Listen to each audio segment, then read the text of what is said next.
This is going to be the shortest summary of the Ukraine stuff ever because we have to bring in Daniel Wayne Lee.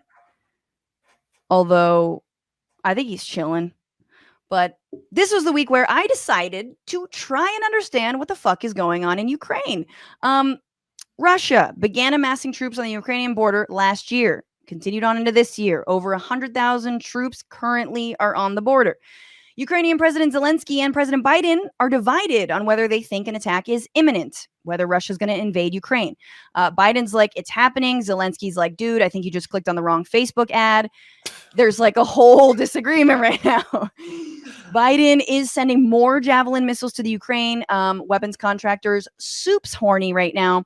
Biden is putting 8,500 troops in other nearby Eastern European countries, Estonia, Latvia, Lithuania. The Biden administration is also sending Mi-17 helicopters that formerly belonged to the Afghan military, which is real awkward.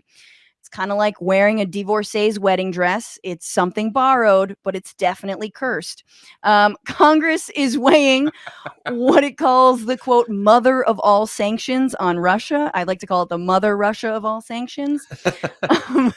If the country does invade Ukraine, because obviously, as we all know, sanctions work. Look at North Korea, Cuba, other countries that are totally doing the opposite of what we want.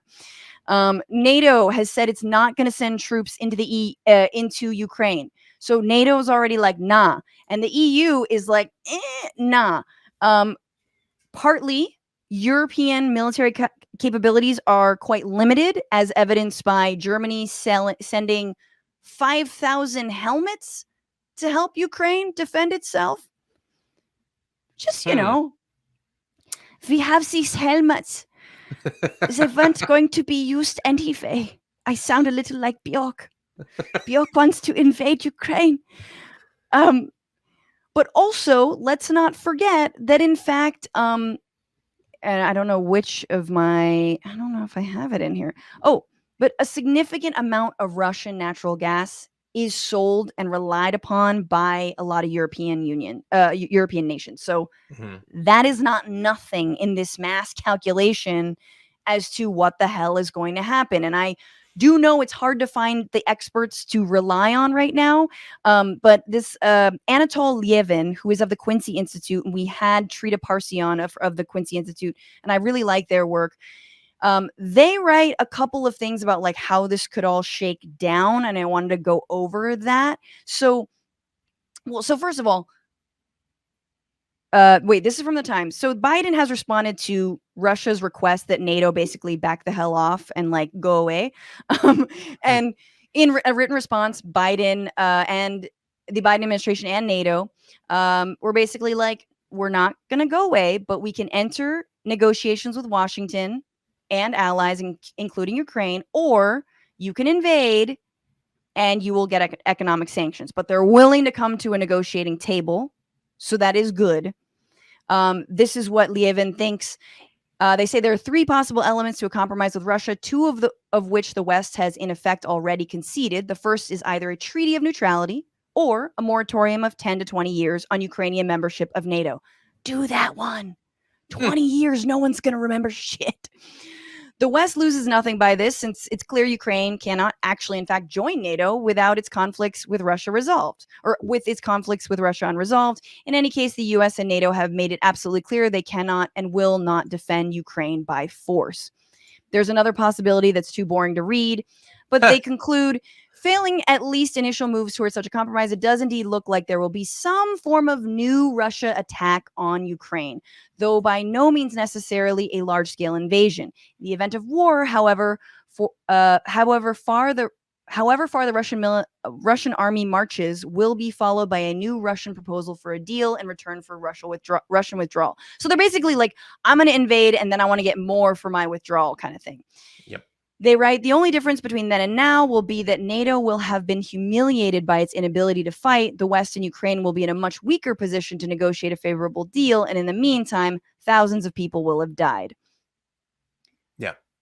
Putin still hasn't made up his mind as to whether he wants to invade, kill a few thousand people, then negotiate, or whether he could just, as the U.S. is offering, negotiate now, It's not going to be to his liking, but anyway, John, this was a very long rundown.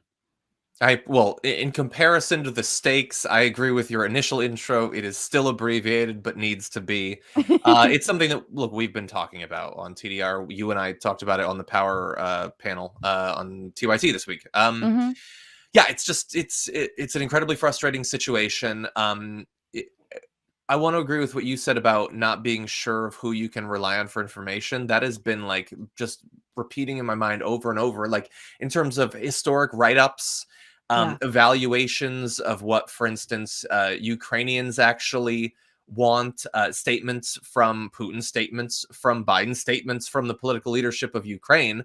I don't like much of what I'm hearing, and I don't trust virtually any of it either. The only thing that I trust is that a lot of money will be made and is being made, that this fundamentally is about some geopolitical calculations, like, hedging in NATO, those sorts of things, but also about, resource access and things like that.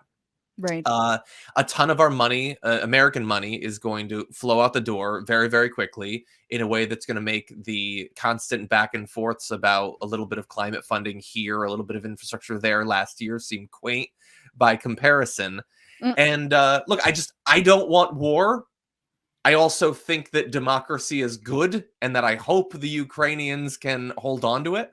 Yeah. But yeah, the whole situation it just reminds me of some of the worst of all of the brinks of war that we've been on in the past 2 decades or so. Totally. I mean, I think that what I've been learning though is that like Biden nor NATO are going to enter into any kind of war really. Mm-hmm. Like 8,500 versus 100,000. That's Mm-hmm. not serious. As much as, the weapons manufacturers want to sell more Javelin missiles, and you're totally right. One interesting thing that ties into the climate change stuff is like climate change. I've never said it like that.